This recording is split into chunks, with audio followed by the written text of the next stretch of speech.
சித்த மருத்துவத்தில் அன்றும் இன்றும் என்றென்றும் சேலம் சிவராஜ் சித்த வைத்தியசாலை ஒரு சகாப்தம். இந்தியாவில் 7 தலைமுறைகளாக தொடர்ந்து சித்த வைத்தியம் செய்து வரும் ஒரே ஸ்தாபனம் சேலம் சிவராஜ் சித்த வைத்தியசாலை மட்டுமே. இன்று சின்னத்திரையை பார்த்து கொண்டிருக்கும் எனது அருமை வாலிபர்களுக்கும் வயோதி அன்பர்களுக்கும் சேலம் சிவராஜ் சித்த வைத்தியசாலையின் வணக்கத்தையும் நன்றியும் மீண்டும் தெரிவித்துக் கொள்கிறோம். இந்த வணக்கத்தையும் நன்றியும் மீண்டும் தெரிவிச்சுக்கிறேன் அப்படிங்கிறது பார்த்திங்கனாக்கா, இந்த சின்னத்திரையில் நான் அதிகபட்சமாக பல நிகழ்ச்சிகள் நான் வந்து தமிழ்நாட்டு வாலிபர்களுக்கும், அதாவது என்னுடைய தமிழ்நாட்டில் இருக்க வாலிபர்களுக்கும் வயோதி அன்பர்களுக்கும் பேர பசங்களுக்கும் நிறைய நிகழ்ச்சிகளை விவரங்களையும் எனக்கு நடக்கிற நிகழ்ச்சிகள் எங்கிட்ட வந்து சிகிச்சை பண்ணுறவங்க பாதிக்கப்பட்ட நிகழ்ச்சிகளை நான் ஒவ்வொரு தடவையும் விளக்கமாக சொல்லி வந்துட்டுருக்கேன்.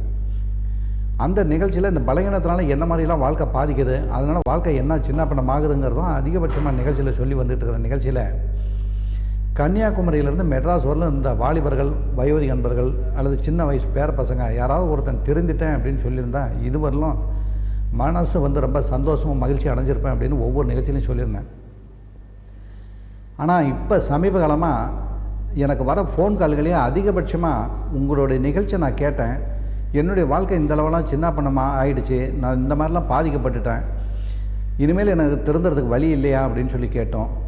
வயோதி அன்பர்கள் வந்து எங்கள் குடும்பமே சின்ன பண்ணமாகி கடைசி காலத்தில் வந்து 2 பேரும் புருஷன் பொண்டாட்டிக்கு மகிழ்ச்சியாக இருக்கிற காலங்கள்லாம் போய் இல்லை ரொம்ப சுகம் தான் இன்றைக்கி முக்கியம், அது இல்லைன்னா ஒரு குடும்பம் என்ன சின்ன பண்ணமாகுதுன்னு அவங்க சொல்லி என்கிட்ட விளக்கம் கேட்குறதும், சின்ன வயசு பசங்க ரொம்ப மனசு வேதனைப்பட்டு சிலர் வந்து தன்னுடைய விஷயத்தை சொல்லும்போதும் கேட்குறதுக்கு வந்து, அதாவது நான் உங்கள் நிகழ்ச்சியை கேட்டு தெரிஞ்சிட்டேன் அப்படின்னு சொல்லும்போது உண்மையாக மனசுக்கு ரொம்ப மகிழ்ச்சியும் ரொம்ப சந்தோஷமாக இருக்குது அப்படிங்கிறத இந்த நேரத்தில் நான் தெரிவிச்சுக்கிறேன். இந்த நிகழ்ச்சியை கேட்டு நான் தெரிஞ்சிட்டேன் அப்படின்னு சொல்லும்போது உண்மையாலுமே ஒரு தகப்பனார் ஸ்தானத்தில் எனக்கு உண்மையாக ரொம்ப மகிழ்ச்சியும் ரொம்ப சந்தோஷத்தையும் கொடுக்குது. இந்த நீங்கள் சொல்கிற ஃபோன் கால்கள் எனக்கு வந்து அந்தளவு மகிழ்ச்சியை கொடுத்துட்ருக்கு. என்ன காரணம் அப்படின்னா, நம்மளையும் மதித்து நம்ம சொல்கிற நிகழ்ச்சி வந்து சரியாக இருக்குது அப்படிங்கிறத ஏற்றுக்கிட்டதை கேட்கும்போது உண்மையாலுமே ஒரு சித்த வைத்தியங்கிற முறையிலையும் ஒரு தகப்பனார் ஸ்தானத்தில் இருக்கேன் அப்படிங்கிறதையும் ரொம்ப மகிழ்ச்சி அடைகிறேன் நான். என்ன காரணம் அப்படின்னாக்கா, அந்த காலகட்டங்களில் அகஸ்திய முனிவர்கள் வந்து நிறைய சித்தர்களுக்கு அதாவது பயன்படக்கூடிய அளவு மூலிகைகள்லாம் எழுதி வச்சுருந்தாங்க அந்த காலகட்டங்களில். இன்றைக்கி நம்ம தமிழ்நாட்டில் பார்த்திங்கன்னா இந்த மூலிகையினுடைய ரகசியங்கள் அது எப்படின்னு ஒரு சின்ன விளக்கம் மட்டும் நான் உங்களுக்கு கொடுக்குறேன். இப்போ நம்ம வீட்டில் வந்து சாமி கும்பிடும்போது பார்த்திங்கன்னா பிள்ளையார் பிடிச்சி வைக்கிறேன் இல்லையா, அது யாருக்குமே இதனால் வரல என்ன காரணத்துக்காகங்கிறதே தெரியாது. ஒரு சிலருக்கு அந்த பிள்ளையார் பிடிச்சி வைக்கும்போது பார்த்திங்கனாக்கா அதில் வந்து அருகம்புல்லை மேலே குத்துவாங்க. அருகம்புல்லை எதுக்கு குத்துறாங்க அப்படிங்கிறது உங்களுக்கு தெரியுமா? இதுவரையிலும் ஒரு சிலருக்கு தெரியவே தெரியாது, அதிகபட்சமாகவும் தெரியாது. ஏன்னா ஒரு சாணியில் வந்து இந்த பிள்ளையார் பிடிச்சி வைக்கும்போது வெறும் பிள்ளையார் மட்டும் பிடிச்சி வச்சிட்டிங்கன்னா 2 நாளில் பார்த்திங்கன்னா அது உள்ளெல்லாம் புழு விழுந்துடும். ஆனால் அதில் வந்து அருகம்புல்லை குத்தி வச்சிட்டிங்க அப்படின்னு வச்சுங்க, அந்த புழுவே பிடிக்காது. 10 நாள் இருந்தாலும் அந்த புல் வந்து அப்படியே அந்த இது வந்து காஞ்சி தான் போகுமே ஒழிய அதில் வந்து புழுவே ஏறாது. அதே மாதிரி தான் இன்றைக்கி நம்ம ஊர் கிராமங்களில் பார்த்திங்கனாக்கா மாரியம்மன் பண்டிகை நடக்குது. அந்த மாரியம்மன் பண்டிகையில் பார்த்திங்கனாக்கா ஒவ்வொரு குடும்பத்துலேயும் ஒவ்வொருத்தரும் சொந்தக்காரன் மாமா மச்சனை அண்ணன் தம்பி உறவு முறைகள் நண்பர்கள் எல்லாமே வரவழைச்சிருப்பாங்க.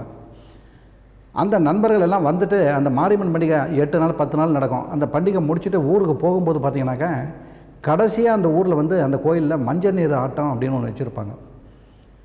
எதுக்காக தெரியுமா அந்த மஞ்சள் நீர் ஆட்டம் வைக்கிறாங்க? அது யாருக்குமே தெரியாது. அந்த மஞ்சள் நீர் ஆட்டத்தில் வந்து மஞ்சள் கலந்து அந்த தண்ணீரை வந்து தெளிக்கும் போது ஊரை விட்டு போவாங்க. அன்றைக்கெல்லாம் ஊரை விட்டு போகும்போது அந்த மஞ்சள் நீர் ஆட்டம் வைப்பாங்க. அப்போ என்னன்னாக்கா உடம்புல இருக்க கிருமிகளெல்லாம் சாகட்டும் அப்படிங்கிறதுக்காக தான் அந்த மஞ்சள் நீர் ஆட்டமே கடைசியாக வச்சுருக்கிறது. அந்த மாதிரி சித்த வைத்தியத்தில் வந்து ஒவ்வொரு மூலிகையினுடைய ரகசியங்கள் ஒவ்வொரு இதுவும் வந்து அபரிதமான, அதாவது சிலர் வந்து புரிஞ்சுக்க முடியாத அளவுக்கு சில விஷயங்கள்லாம் இருக்குது அதில். இந்த மாதிரி விஷயங்கள் வந்து உண்மையான சித்த வைத்தியர்கள் பாரம்பரியமிக்க சித்த வைத்தியர்களுக்கு மட்டும்தான் இதனுடைய நிகழ்ச்சி தெரியுமா ஒழிய மற்றவங்க எல்லாத்துக்கும் பாடப்புஸ்தகத்தில் படிச்சுட்டு வந்தால் மட்டும் இந்த விஷயங்களுக்கு தெரியாது.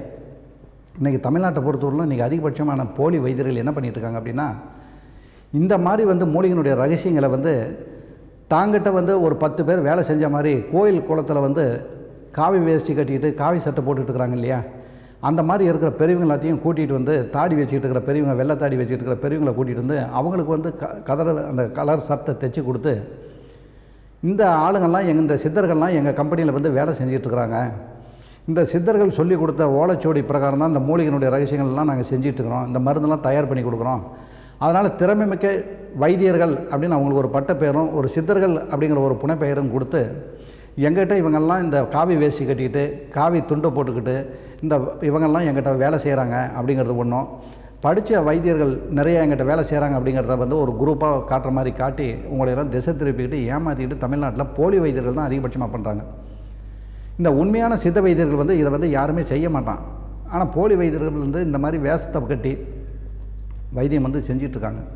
இது வந்து தமிழ்நாட்டில் வந்து அதிகபட்சமான சித்த வைத்தியர்களோட பெயரை கெடுக்கக்கூடிய அளவுக்கு இந்த வைத்தியர்கள் வந்து பேரை கெடுத்துக்கிட்டு இருக்கிறதுனால தான் இந்த சித்த வைத்தியத்தில் வந்து தமிழ்நாட்டில் ஒரு கெட்ட பெயர் வர்றதுக்கு காரணமே இந்த மாதிரி போலி வைத்தியர்கள் அதிகபட்சமாக துரோகிகள். அவங்க வந்து இந்த வைத்தியத்தை செய்யறதுக்கு பதில் வேறு எந்த தொழில் வேணுமாலும் செய்யலாம், இந்த தொழில் தான் செய்யணுங்கிறதுல தமிழ்நாட்டு மக்களை வந்து அது ஒரு உடம்புக்கு முடியாதவன், அதாவது இன்னும் சாமின்னு கிடையாது, எந்த மதத்தில் வேணுமாலும் பாருங்கள். ஒவ்வொரு மதத்துலேயும் கன்னியாகுமரியிலேருந்து மெட்ராஸ் வரலும் இருக்க ஹாஸ்பிட்டலில் பார்த்திங்கன்னா கூட்டம் வந்து அலைமோதி இருக்கும். ஒவ்வொரு ஹாஸ்பிட்டலில் பார்த்திங்கன்னா அந்தந்த ஊர் ஹாஸ்பிட்டலில் வந்து ஆண்டவா எப்படியாவது காப்பாற்றி விட மாட்டியா, எப்படியாவது இது பண்ணி குணப்படுத்தி கொடு அப்படின்னு சொல்லி, இந்த சாமின்னு கிடையாது, எந்த மதமாக இருந்தாலும் எந்த மதத்தினுடைய சாமி வேணுமாலும் கும்பிடுவான், ஆனால் காப்பாற்றி கொடுத்துருன்னு கெஞ்சி கேட்டுக்கிட்டு இருக்கிற நேரத்தில் நம்ம தமிழ்நாட்டில் பிறந்து நம்ம தமிழ்நாட்டிலே வளர்ந்து தமிழ்நாட்டு உப்பவே சாப்பிட்டுக்கிட்டு தமிழ்நாட்டில் வாழ்ந்துக்கிட்டு இருக்கிற நம்ம சகோதரனுங்களை குடியெல்லாம் கெடுக்கிறானுங்க. அப்படிங்கும்போது உண்மையான சித்த வைத்தியர் அப்படிங்கிறதுனால இதை பார்த்துக்கிட்டு நம்மளால் இருக்க முடியல. என்னென்ன காரணம் இல்லைன்னா கவர்மெண்ட் வந்து இதுக்கு கடுமையான சட்டம் ஒன்று எடுக்கணும். ஏன்னா இந்த போலி வைத்தியர்களால் எத்தனாயிரம் வாலிபர்களுடைய வாழ்க்கை சின்ன பண்ணம் ஆகிட்டு இருக்குது. பார்த்திங்கன்னா இப்போ சில பத்திரிகை வந்து தமிழ்நாட்டில் பார்த்திங்கன்னா கையெடுத்து வணங்கக்கூடிய தரமிக்க பத்திரிகைகள், சில பத்திரிகைகள் வந்து போலி விளம்பரங்களை, அதாவது வைத்தியத்துக்கே சம்பந்தம் இல்லாதவனுடைய விளம்பரம் வேணும் அப்படிங்கிறதுக்காக சில பத்திரிகைகள் வந்து அவனுடைய விளம்பரங்களத்தையும் போட்டு வந்துட்டுருக்காங்க. அந்த போலி பத்திரிகையில் வர விளம்பரங்களை உண்மையாக ஜனங்க படிக்கும்போது தரமிகுந்த பத்திரிகை, தமிழ்நாட்டிலே தரமிகுந்த பத்திரிகை அந்த பத்திரிகை வந்து ஒரு போலி விளம்பரம் வருது அப்படின்னா, தரமிகுந்த பத்திரிகையில் ஒரு விளம்பரம் வருதுனாவே ஜனங்க வந்து ஏமாந்துட மாட்டாங்க, அது உண்மையான பத்திரிகை நல்ல முறையில் தான் கொடுப்பாங்க அப்படின்னு நினச்சி பண்ணும்போது அவங்ககிட்ட போய் சிகிச்சை பண்ணும்போது எத்தனாயிரம் வாலிபனுடைய வாழ்க்கையெல்லாம் சின்ன பண்ணமாகுது பார்த்தீங்களா. அதனால் பத்திரிகைக்காரங்களும் வந்து உண்மையான விளம்பரங்கள், யார் உண்மையான பட்டப்படிப்பு யார் படிச்சிருக்காங்க, உண்மையான அரசாங்க அனுமதி வச்சுருக்காங்களா, அந்த மாதிரி விளம்பரங்களை வாங்கி வைத்தியம் போடணும். அப்போ தான் வந்து தமிழ்நாட்டில் இருக்க மக்களுக்கு வந்து நல்ல சித்த வைத்தியத்து மேலே ஒரு நம்பிக்கை ஏற்படக்கூடிய அளவுக்கு செஞ்சுட்டு வரோங்கிறது இதன் மூலம் உங்களுக்கு தெரிவிச்சுக்கிறேன்.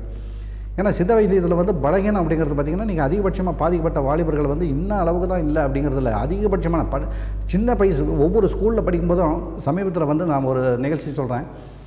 ஒரு ஊரில் போய் நாங்கள்லாம் விசாரிக்கும் போது அந்த ஸ்கூலில் அந்த ஒரு காலேஜில் படிக்கிற பசங்களை பார்க்கும்போது அதிகபட்சமாக அந்த கைப்பழக்கத்தில் தவறு செய்கிறது வந்து நாங்கள் எண்ணிக்கையில் விசாரிச்சுக்கிட்டு வரும்போது பார்த்திங்கனாக்கா இல்லாத பசங்களே இல்லை அப்படிங்கிற மாதிரி சொல்கிறானுங்க அந்த பசங்க.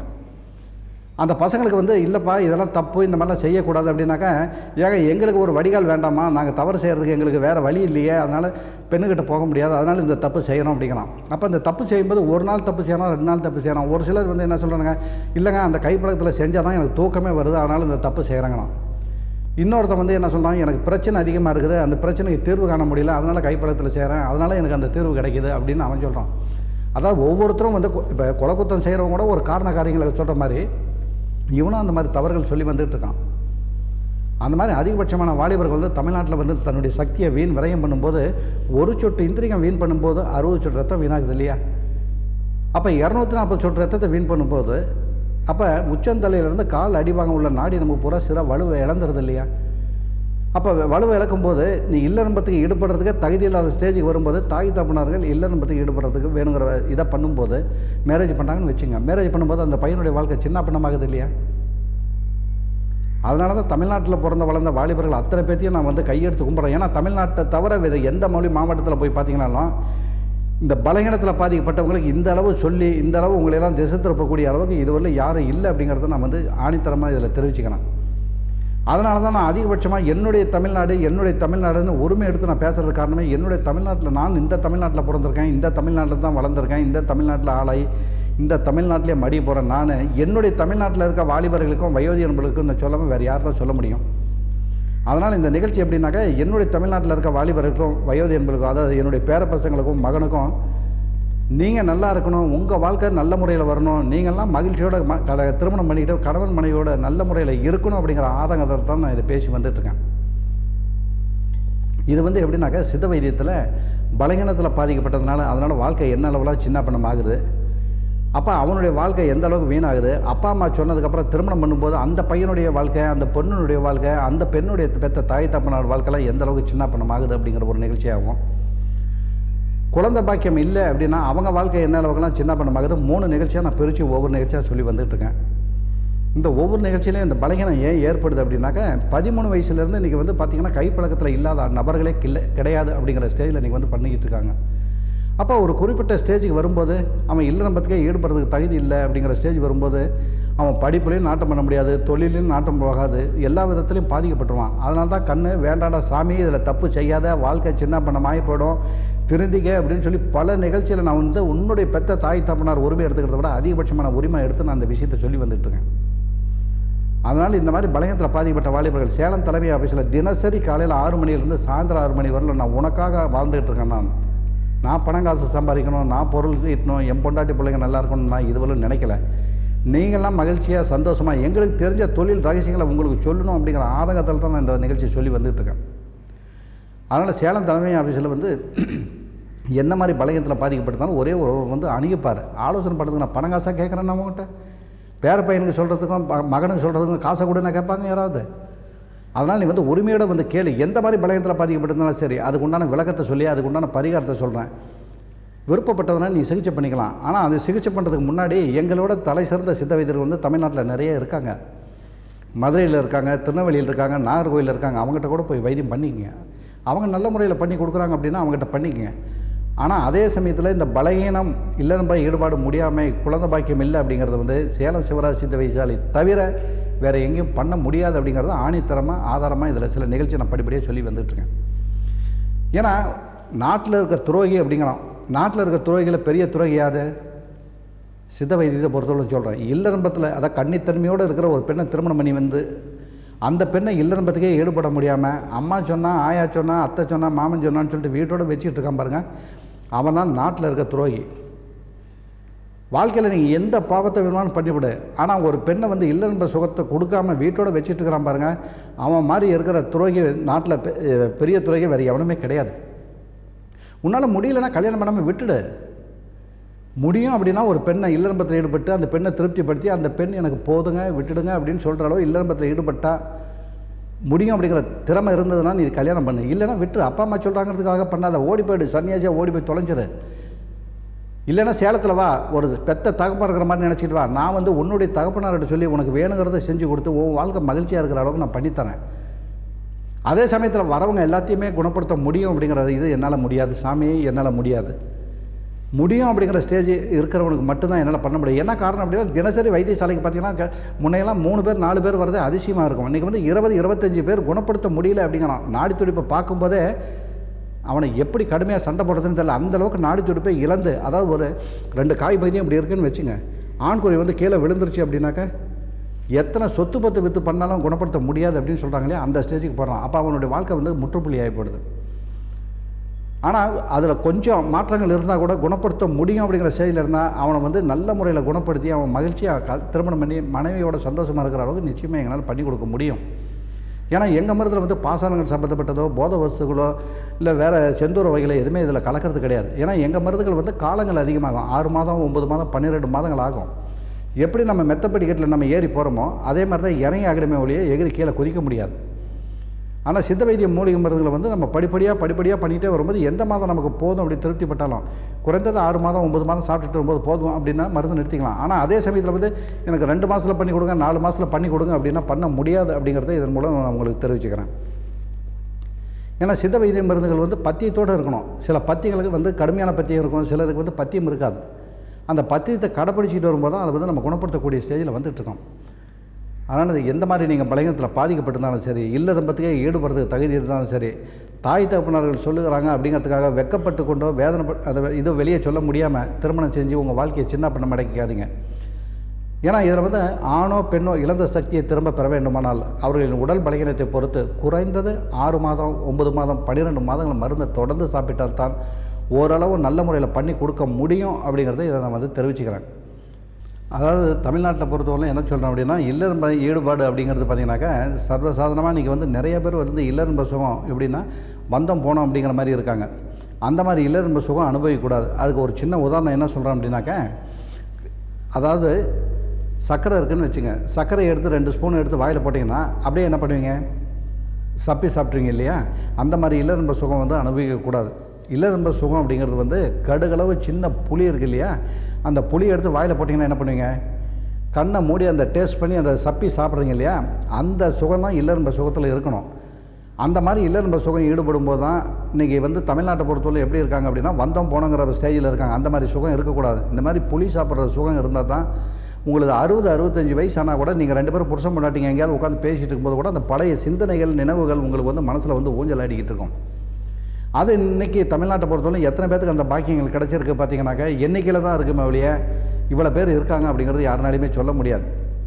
அதனால் இன்றைக்கி ஒரு சுருக்கமாக ஒரு சின்ன உதாரணம் சொல்கிறேன். நான் கடலூர்லேருந்து கடலூர்லேருந்து எங்கேயோ ஒரு பொண்ணு பார்க்கறதுக்காக ஒசூர் ஒருத்தர் போயிருக்கார். அப்போ ஒசூருக்கு போய் அந்த மாப்பிள்ளையை பார்க்கறதுக்காக தன்னுடைய பொண்ணுக்காக பார்க்க போயிட்டு ஊருக்கு வராது. ஊருக்கு வரும்போது சேலம் பஸ் ஸ்டாண்டில் இருந்துட்டு தன்னுடைய மனைவிக்கு ஃபோன் பண்ணியிருக்கா. மாப்பிள்ளையை பார்த்தேன், மாப்பிள்ளையுடைய ஜாதகத்தை பார்த்தேன், நல்ல முறையில் இருக்குது, நம்ம பொண்ணுக்கு ஏற்றாலும் தான் அப்படின்னு சொல்லியிருக்காரு. அப்போ அந்த அம்மா அவருக்கு வந்து பதில் சொல்லுதான். ஏன்னா தலைமை ஆஃபீஸில் வரும்போது இந்த நிகழ்ச்சி என்கிட்ட சொல்கிறார் அவர். நீ வீட்டுக்கு வரையோ இல்லையாங்கிறது பிரச்சனை இல்லை, நீ வந்து சேலத்தில் போய் சிவராஜ் சித்த வைத்தியசாலையில் அந்த அம்மா சொல்கிற நிகழ்ச்சி இது.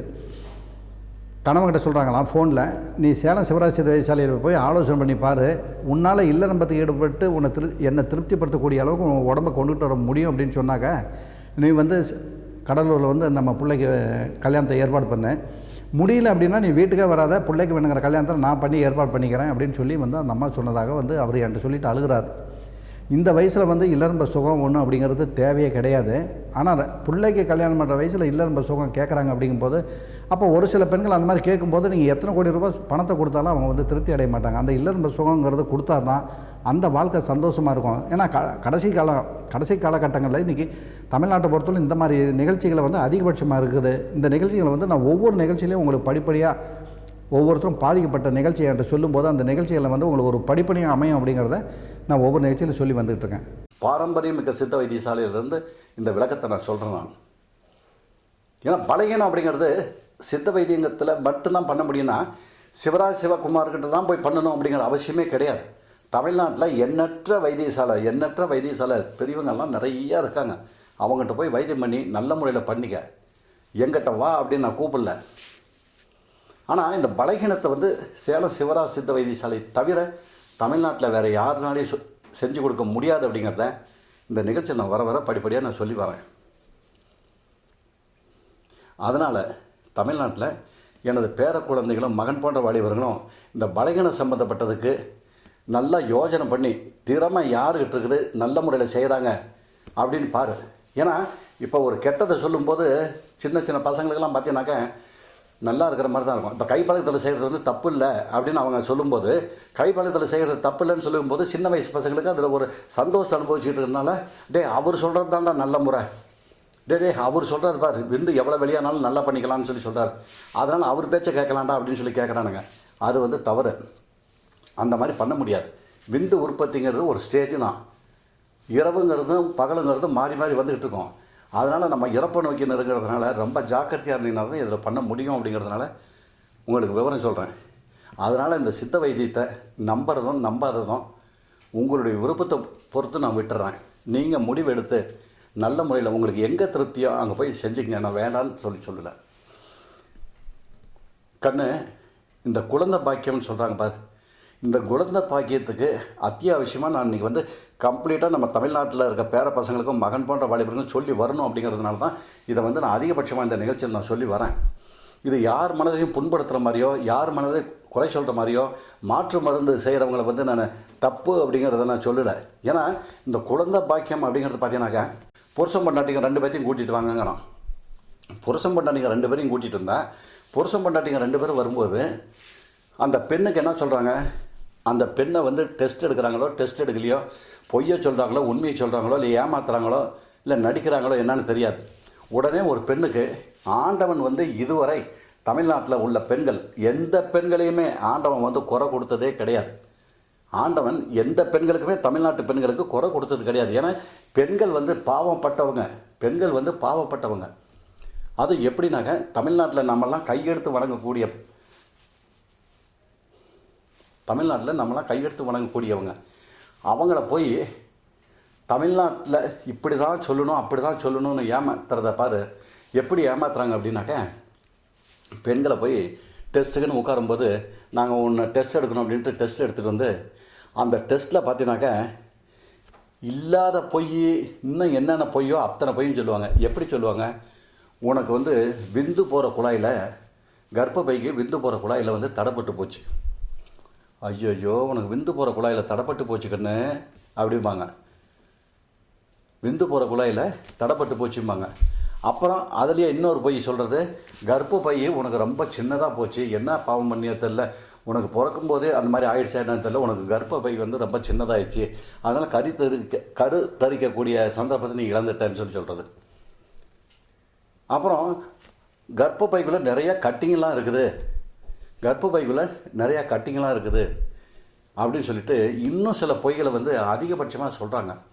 அதனால் எனது தமிழ்நாட்டில் உள்ள எல்லா பெண்களுமே என் மகள் போன்றவர்கள். தமிழ்நாட்டில் உள்ள எல்லா பெண்களுமே என்னுடைய மகளை போன்றவங்க தான் அத்தனை பேருமே. அந்த மகளுக்கு ஒரு தப்பு நடக்குது அப்படின்னா நான் பார்த்துக்கிட்டு வந்து சும்மா இருக்க மாட்டேன் நான். ஏன்னா எந்த பெண்களுமே நம்பி ஏமாறாதீங்க தயவுசெய்து. இன்றைக்கி அந்த புத்து ஈச்சல் எப்படி புறப்பட்டு வந்து நீங்கள் சுற்றுதில்லை, அந்த லைட் வெளிச்சத்துக்கு வந்து சுற்றுதில்லை, அந்த மாதிரி நீங்கள் தமிழ்நாட்டில் பார்த்தீங்கன்னா இந்த குழந்தை பாக்கியங்கிறதுக்கு வந்து தெருவுக்கு ஓப்பன் பண்ணி வச்சுக்கிட்டு இருக்கிறாங்க இன்றைக்கி. அந்த மாதிரி ஓப்பன் பண்ணி வச்சுக்கிட்டு இருக்கிறதுல பெண்களுக்கு தான் மிஸ்டேக்கு வா அப்படின்னு சொல்கிறாங்க. இன்னொருத்தர் வந்து ஆண்களுக்கு தான் மிஸ்டேக்கு அப்படிங்கிறாங்க. அந்த ஆண்களுக்கு மிஸ்டேக்குங்கிறத கடைசி வரலும் கண்டுபிடிக்கிறதும் இல்லை, கண்டுபிடிக்கவும் மாட்டாங்க. ஏன்னா பெண்கள் மேலே மிஸ்டேக்குன்னு சொன்னால் தான் நீ 50,000 ரூபாய் பணத்தை கட்டுவேன், 1,00,000 ரூபாய் பணத்தை கட்டுவேன். ஆனால் அவங்கக்கிட்ட அதே இதை வந்து நான் பின்னாடி வரும்போது இதனோட விஷயத்தை நான் பின்னாடி சொல்கிறேன், நீங்கள் அப்போ கவனமாக அதை கேளுங்க. ஏன்னா எந்த பெண்களுமே என்ன ஆகும் அப்படின்னாக்கா, எந்த பெண்களுமே கர்ப்பம் உண்டாகலை அப்படின்னாக்கா அந்த மாதிரி சின்னதாக இருக்குது, கர்ப்பப்பைகளை போகிற விந்து குழாயில் தடைப்பட்டு போச்சு, லெஃப்ட் சைடில் ஆப்ரேஷன் பண்ணணும் இல்லை ரைட் சைடில் ஆப்ரேஷன் பண்ணணும்னு யாராவது சொன்னாங்கன்னா நம்பி ஏமாந்திர வேண்டாம் அப்படிங்கிறது இதன் மூலம் நான் சொல்கிறேன். இதை எந்த பெண்களுக்குமே ஆண்டவன் இதுவரையும் கொடுத்ததே கிடையாது. எந்த பெண்களுக்குமே ஆண்டவன் இதுவரையும் கொடுத்ததே கிடையாது. காலேஜில் படிக்கிற பசங்க பாரு, திடீர்னு ஏதோ ஒரு பொண்ணு ஒரு பையன் அறிமுகமாவான். காலேஜ்லேயோ கிராமத்துலேயோ இல்லை விவசாயம் செய்கிற இடத்துலையோ எங்கேயோ பாரு, ஏதோ ஒரு இடத்துல ஏதோ ஒரு காரணக்காரங்களை, உதாரணத்துக்கு நான் சொல்கிறேன், ஏதோ ஒரு காரணக்காரங்களை திடீர்னு ஒரு பொண்ணு ஒரு ஆணும் சந்திக்கிறாங்க அப்படின்னா ஒரே ஒரு முறை தான் கூட்டிகிட்டு போய் உடல் உறவு வைப்பான். ஒரே முறை கூட்டிகிட்டு போய் அவங்க யாருன்னு தெரியாது, இந்த பையன் யாருன்னு தெரியாது, ஏதோ ஒரு பழக்கத்தில் போய் சந்தித்து உடல் வைக்கும்போது பார்த்தீங்கன்னா ஒரு முறை உடல் வச்சேன்னா அந்த புள்ள வந்து ஒரு மாதம் கழிச்சு ஐயோ கர்ப்பம் உண்டாகி போச்சு அந்த பையன்கிட்ட வந்து அழுகும். அந்த மாதிரி ஒரு முறை வச்சாலே கர்ப்பம் உண்டாகுதுங்கிறது தான் ஆண்டவன் படைப்பில் நம்ம தமிழ்நாட்டு பெண்கள் எல்லாருமே இருக்கிறாங்க. ஆனால் நம்ம தமிழ்நாட்டில் நமது மகன் போன்ற வாலிபர்கள் பண்ணுற அக்கிரமங்கள் இன்னும் சாதாரண அக்கிரமங்கள் கிடையாது. அந்த அளவுக்கு ஆன்மத்தன்மை இழந்து இல்லறம்பத்துக்கு ஈடுபடுறதுக்கு தகுதி இல்லாமல் அவங்க விந்தில் வந்து எல்லாமே நீத்து போய் எப்படி போகுது அப்படின்னா, விந்து நீத்து போகும்போது பார்த்தீங்கன்னாக்கா அதில் சளி எப்படி இருக்குது, மூக்கு சளி எப்படி இருக்குது, அந்த அளவுக்கு நீத்து போய் தண்ணி போல் வெளியாகிடும். ஒரு பெண்ணுக்கிட்ட தொடர்பு வைக்கிறதுக்கு முன்னாடியே பார்த்தீங்கன்னாக்கா விந்து அப்படியே கொட்டக்கூடிய ஸ்டேஜுக்கு வந்துடும். அப்போ அவனும் திருப்தி அடைய மாட்டான், அந்த பெண்ணையும் அவனால் திருப்திப்படுத்த முடியாது. அதனால் இந்த பலகீனம் பொறுத்தவரையிலும் எப்படின்னாக்கா இந்த குழந்தை பாக்கியம் இல்லை அப்படிங்கிறதுல, குழந்தை பாக்கியம் இல்லை அப்படின்னா எந்த பெண்களுமே கவலையே பட வேண்டாம். எந்த பெண்களுக்குமே குழந்தை பாக்கியம் இல்லை ஆண்டவன் விட்டுட்டான் அப்படிங்கிற மாதிரியே கவலைப்பட்டு வேண்டாத தெய்வத்தை வேண்டிக்கிட்டு இருக்காதீங்க. ஏன்னா உங்களுடைய உடம்பு வந்து நல்ல முறையில் இருக்கும். அதுக்காக லேப்ராஸ்கோப் டெஸ்ட் பண்ணுறதுங்கிறதும் ஒவ்வொருத்தரும் பார்த்தீங்கன்னாக்கா இப்போ நீங்கள் நான் சொல்கிற ஒரே ஒரு இதை மட்டும் நிகழ்ச்சியை மட்டும் கேட்டு பாருங்கள். இன்றைக்கி ஒரு ஊரில் வந்து 10 இடத்துல 10 பேர் குழந்தை பாக்கியத்துக்கு வச்சுருக்காங்க அப்படின்னு வச்சுக்க. 10 பேர் குழந்தை பாக்கியத்தை உற்பத்தி பண்ணுறதுக்காக, அணுக்கள் உற்பத்தி பண்ணுறதுக்காக ஹாஸ்பிட்டல் வச்சுருக்காங்க அப்படின்னா அந்த 10 ஹாஸ்பிட்டலையும் நீ போய் நான் சொல்கிறதுங்கிறதுக்காக நீ செய்யாத. ஒரு ஹாஸ்பிட்டலில் கன்சல்டிங் ஃபீஸ் எவ்வளோ ஆனாலும் சரி நீ கொடுத்துட்டு உன்னுடைய ஃபைலை கொடுத்துட்டு நீ உன்னுடைய உடம்பை போய் செக் பண்ணி காட்டு. செக் பண்ணி காட்டும்போது பார்த்தீங்கன்னாக்கா அவங்க ஒரு ரிப்போர்ட் சொல்லுவாங்க, உனக்கு இந்த மாதிரி பாதிப்புன்னு சொல்லுவாங்க. நீ அதே அடுத்த ஹாஸ்பிட்டல் இந்த ரெக்கார்டை காட்டாமல் இன்னொரு ஹாஸ்பிட்டலில் கொண்டு போய் காட்டிப்பார், அவங்க வேறு மாதிரி தப்புன்னு சொல்லுவாங்க. அதே இதை இன்னொரு இடத்துல கொண்டு போய் காட்டிப்பார், அவங்க வந்து வேறு மாதிரி சொல்லுவாங்க. இந்த மாதிரி ஒவ்வொருத்தரும் மாற்றி ஒவ்வொரு பாதிப்பு இருக்குன்னு சொல்லுவாங்களே ஒழிய ஒரே மாதிரி பாதிப்பு அவ்வளோ பேரும் பட்டப்படிப்பு படித்தவங்க தானே இவங்க என்ன சொல்கிறாங்களோ அதே பாதிப்பு தானே அவங்க எல்லாமே சொல்ல மாட்டாங்க, மாற்றி சொல்லுவாங்க. எப்படியும் உன்னுடைய வாழ்க்கை சின்ன பண்ண மாட்டேங்கக்கூடிய அளவுக்கு போயிடும். அதனால் தமிழ்நாட்டில் இந்த குழந்தை பாக்கியம் இல்லை அப்படிங்கிறது வந்து தமிழ்நாட்டில் பிறந்து தமிழ்நாட்டில் வளர்ந்து தமிழ்நாட்டிலான சித்த வைத்தியர்கள் மட்டும்தான் இந்த குழந்தை பாக்கியத்தை உண்டு பண்ண முடியுமே ஒழிய வேறு யாருனாலையுமே உண்டு பண்ணவே முடியவே முடியாது.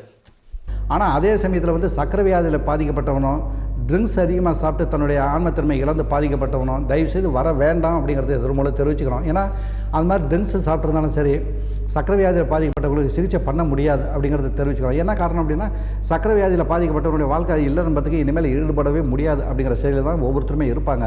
அவங்களுக்கு எவ்வளோ தான் நீங்கள் பணத்தை கொடுத்து பண்ணி கொடுங்க அப்படின்னாலும் பண்ணி கொடுக்க முடியாது அப்படிங்கிறத ஆணித்தரமாக சொல்லணும். அதனால் தயவுசெய்து மீண்டும் மீண்டும் பல நிகழ்ச்சியில் சொல்லியிருக்கோம். சக்கரை வியாதிக்காரங்க, ட்ரிங்க்ஸு சாப்பிட்றவங்க, இல்லைங்க நான் ட்ரிங்க்ஸை நிறுத்திக்கிறேன், சக்கரை வியாதி இல்லாத பார்த்துக்கிறேன் அப்படின்னு சொல்கிறாங்க. அந்த மாதிரி நாங்கள் சிகிச்சை பண்ண முடியாது. எங்களுக்கு தெரியாமல் மருந்து வாங்கிட்டீங்கனால தோழியாக தெரிஞ்சு அந்த தப்பை பண்ண மாட்டோம். ஏன்னா காரணம் வந்து நீங்கள் எங்கள் கூட பிறந்தவங்க மாதிரி இருக்கிறதுனால தயவுசெய்து கொடுக்க மாட்டோம் அப்படிங்கிறத இதை மூலம் தெரிவிச்சுக்கிறோம். சேலம் சிவராஜ் சித்த வைத்தியசாலையை பொறுத்தவரையிலும் எந்த நேரம் வந்தாலும் காலையில் 6 மணிலேருந்து சாயந்தரம் 6 மணி வரைக்கும் வந்து சந்திங்க. சேலம் சிவராஜ் சித்த வைத்தியசாலை மீண்டும் உங்களுக்கு நன்றியும் வணக்கத்தையும் தெரிவித்துக் கொள்கிறோம். டாக்டர் அவர்கள் கீழ்க்கண்ட இடங்களுக்கு மருத்துவ முகாம் வருகிறார். திருச்சி 1ஆம் தேதி மற்றும் 9ஆம் தேதி காலை 6 மணி முதல் மாலை 5 மணி வரை ஹோட்டல் அபிராமி, சென்ட்ரல் பஸ் நிலையம், அண்ணா சிலை அருகில். திருப்பூர் 1ஆம் தேதி காலை 6 மணி முதல் மதியம் 12 மணி வரை SAP residency, 111 municipal office road. Thanjai 2ஆம் தேதி காலை 6 மணி முதல் மதியம் 12 மணி வரை ஹோட்டல் காசி இன், தெற்கு ராம்பர்ட், பழைய பஸ் நிலையம், தஞ்சை. கும்பகோணம் 2ஆம் தேதி மதியம் 2 மணி முதல் மாலை 5 மணி வரை ஹோட்டல் திருமால், ஜான் செல்வராஜ் நகர், புதிய பஸ் நிலையம் அருகில். நாகர்கோவில் 2ஆம் தேதி காலை 6 மணி முதல் மாலை 5 மணி வரை hotel Ganga palace, KP road, Chettikulam junction. Nellai 3ஆம் தேதி மற்றும் 23ஆம் தேதி காலை 6 மணி முதல் மாலை 5 மணி வரை பரணி லாட்ஜ், பழைய பஸ் நிலையம் அருகில், மதுரை ரோட். விழுப்புரம் 3ஆம் தேதி காலை 6 மணி முதல் மாலை 5 மணி வரை ஹோட்டல் ஆதித்யா, புதிய பஸ் நிலையம் எதிரில், தேர் விநாயகர் கோவில், KK நகர். திருவள்ளூர் 3ஆம் தேதி காலை 6 மணி முதல் மாலை 5 மணி வரை RM கெஸ்ட் ஹவுஸ், பழைய கலெக்டரேட் ரோட், காக்கலூர். மதுரை 4ஆம் தேதி மற்றும் 22ஆம் தேதி காலை 6 மணி முதல் மாலை 5 மணி வரை college house, town hall road, junction எதிரில். கள்ளக்குறிச்சி 4ஆம் தேதி காலை 6 மணி முதல் மாலை 5 மணி வரை AKT லாட்ஜ், பஸ் நிலையம் அருகில். காஞ்சிபுரம் 4ஆம் தேதி காலை 6 மணி முதல் மாலை 5 மணி வரை வசந்த் வில்லா, TK நம்பி வீதி, வெங்குடி மருத்துவமனை மற்றும் பெண்கள் காலேஜ் பஸ் ஸ்டாப் அருகில். தேனி 6ஆம் தேதி காலை 6 மணி முதல் மாலை 5 மணி வரை ஹோட்டல் தேனி இன்டர்நேஷனல், பழைய பஸ் நிலையம், மதுரை ரோட், தேனி. திண்டுக்கல் 8ஆம் தேதி மற்றும் 24ஆம் தேதி காலை 6 மணி முதல் மாலை 5 மணி வரை hotel Aishwarya, Spencer compound, bus நிலையம் எதிரில். திருவண்ணாமலை 9ஆம் தேதி மற்றும் 22ஆம் தேதி காலை 6 மணி முதல் மாலை 5 மணி வரை ராதா லாட்ஜ், 94, சின்னக்கடை வீதி.